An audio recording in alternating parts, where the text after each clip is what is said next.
Hello बच्चों, let's read the question. Question says the value of summation k equal to 1 to 13, 1 upon sine pi by 4 plus k minus 1 pi upon sine pi by 4 plus k pi by 6 is equal to.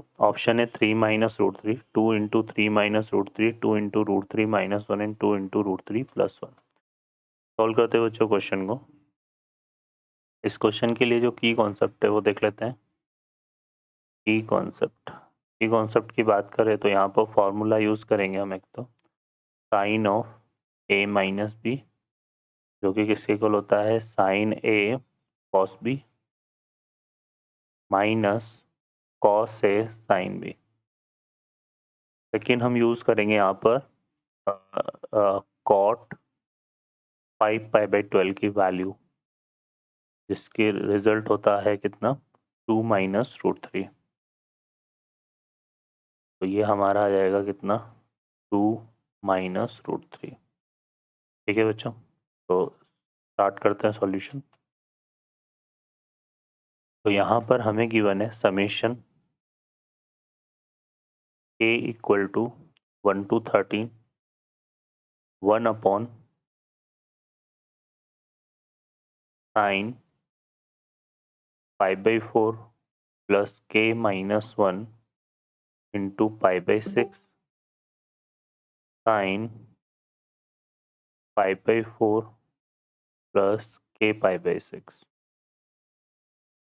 ठीक है, इसको हमें इसकी value find out करनी है. अब इसके value को फाइंड आउट करने के लिए देखो यहाँ पर हम इस थोड़ा सा स्प्लिट करेंगे चीज़ों को. तो यहाँ पर हम क्या कर रहे हैं, तो हम क्या करते हैं बच्चों यहाँ पर देखो इसको हम क्या लिखेंगे, यहाँ पर हम स्प्लिट करेंगे साइन ऑफ यहाँ पे हम क्या लिख सकते हैं पाई by 4 plus k pi by 6 minus pi by 4 plus k minus 1 into pi by 6. इस तरह से राइट कर सकते हैं. और ये हमारे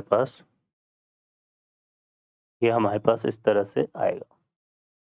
अब इसको अगर हम सिंप्लीफाई करें अंदर वाले पार्ट को तो पाई बाई 4 कैंसिल हो रहा है और k पाई बाई 6 में से k minus 1 into pi by 6 जाएंगे तो पाई बाई 6 रिमेनिंग बचेगा. तो बैलेंस करने के लिए डिवाइड किससे कर देते हैं साइन पाई बाई 6 से. ठीक है, तो ये हमने कर दिया. ओके बच्चों, अब यहाँ पर देखो ये साइन पाई बाई 6 की वैल्यू तो कितनी होती है 2.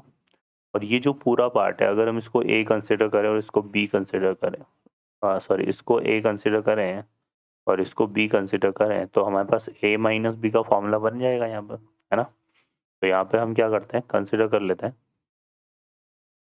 लेट 5/4 प्लस k 5/6, है ना. इसको तो हमने a कंसिडर करा और 5/4 प्लस k माइनस 1 इंटू 5/6 इसको हमने b कंसिडर करा. तो ये रिजल्ट हमारा कुछ इस तरह से बनेगा summation k equal to 1 to 13, है ना. और ये क्या हो जाएगा यहाँ पे साइन ऑफ यहाँ पे क्या आ जाएगा, ये आ जाएगा हमारे पास a माइनस बी, है ना. और ये जो है ये हो जाएगा साइन है साइन बी. ठीक है, बाद में हम वापस इसको रख देंगे वैल्यूज़ को और लिमिट को यूज़ कर लेंगे. ठीक है, तो या फिर हम अंदर वाले पार्ट को भी कंसिडर कर लेंगे. तो साइन पाई बाई 6 की वैल्यू कितनी होती है 2, तो वो यहाँ आ जाएगी. ठीक है, अब इसको देखो इसको हम क्या करते हैं, है ना. ये अंदर वाले पार्ट को मैं अभी ले रहा हूँ तो लिमिट को हम बाद में लगा देंगे वापस से और बी की वैल्यू पुट करके. तो ये अंदर वाला पार्ट हमारा कुछ इस तरह से बनेगा, है ना. और इसको अगर हम ओपन करें तो यहाँ से क्या आएगा, देखो ये आएगा हमारे पास twice of sine A cos B minus cos A sine B. ठीक है, और नीचे वाला जो है उसको अगर हम सेपरेट कर दें तो यहाँ पर क्या आएगा साइन ए साइन बी, यहाँ पर भी आ जाएगा साइन ए साइन बी. तो साइन बी से साइन बी यहाँ कैंसिल हो रहा है और साइन ए से साइन ए यहाँ कैंसिल हो रहा है. तो हमारे पास क्या आ गया cos B upon sine B cot भी होता है तो cos A upon sine A cot है. तो ये हमारा क्या बनेगा, ये बनेगा twice of cot B minus cot A, ठीक है, ये आ जाएगा। अब बी और ए की वैल्यू को पुट करें और वापस से रिजल्ट को लिखे, देखो क्या आ जाएगा, समेशन के इक्वल टू 1 to 13, ठीक है, समेशन के इक्वल टू 1 to 13, ये आ रहा है हमारे पास। और ये पूरा हमारा क्या बन जाएगा, ये बन गया twice of cot P. P हमने किसको लिया था, तो ये आ जाएगा 5/4 plus k minus 1 into pi upon 6, ठीक है, और माइनस ये 2 को हम समेशन से बाहर ले लेते हैं, और माइनस यहाँ पे आ जाएगा कॉट 5/4 प्लस ए हमने लिया था 5/4 प्लस k π/6, ठीक है, ये आ जाएगा। अब हम देखिए यहाँ पर क्या करेंगे, इसको पुट करते हैं। जब k इक्वल टू 1 पुट करेंगे तो ये कितना आएगा, ये 0 हो जाएगा। तो यहाँ से सिर्फ क्या बचेगा, कॉट π/4 इंटू 2 था यहाँ पर, और यहाँ 1 पुट करेंगे तो ये आएगा माइनस कॉट π/4 प्लस π/6। फिर हम करेंगे प्लस, फिर k इक्वल टू 2 पुट करेंगे तो ये क्या आएगा, कॉट π/4 प्लस π/6, और यह आ जाएगा माइनस कॉट π/4 प्लस 2π/6, ठीक है। तो ये इस तरह से हमारे पास रिजल्ट चलेगा। तो लास्ट में जो टर्म होगी 13 जब पुट करेंगे तो क्या आएगा, ये आएगा कॉट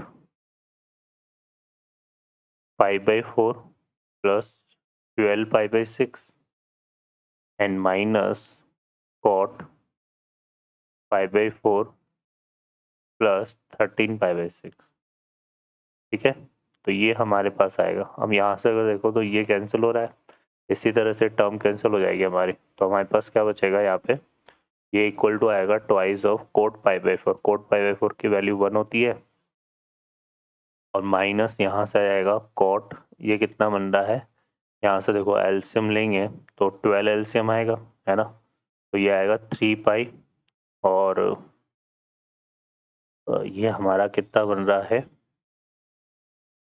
यहाँ पर हमारे पास एलसीएम आ जाएगा कितना, 12। या एक काम करते थोड़ा सा इसको और हम सिंप्लीफाई करें, तो ये जो π/6 है ना, ये π/4 है, ये जो 13π/6 है, इसको हम ऐसे लिख सकते हैं 2π प्लस π/6 प्लस π/4, है ना, ऐसे एक्सप्रेस कर लेते हैं इसको। तो कोट 2π प्लस थीटा जो होता है वो कोट थीटा ही होगा। तो यहाँ पे आएगा ट्वाइस ऑफ, यह आ जाएगा 1 माइनस कॉट, क्या आ जाएगा, π/4 प्लस π/6, और इसका फिर एलसीएम ले लेते हैं। तो यहाँ पे 12 आएगा, और यहाँ पे आएगा 2π प्लस 3π, तो ये 5π/12 बन जाएगा, ठीक है बच्चों, है ना। पहले मैंने कोट 2π प्लस थीटा को किसमें बदला, कोट थीटा में, और फिर इसका एलसीएम लेके सॉल्व किया तो ये आ जाएगा। अब कोट 5/12 की वैल्यू की बात करें तो ये होती है ट्वाइस ऑफ 1 माइनस, मैंने आपको इनिशियली बताया था कि कॉन्सेप्ट में, तो ये 2 माइनस √3 के इक्वल होती है, ठीक है। और इसको सॉल्व करेंगे तो 1 माइनस 2 कितना हो गया, -1, तो आंसर आएगा ट्वाइस ऑफ √3 -1, तो ये इसका आंसर बनेगा। तो ऑप्शन यहाँ पर अगर हम देखें तो हमारे पास सी ऑप्शन इसका करेक्ट आंसर होगा। ओके बच्चों, I hope you understand well, best of luck, thank you.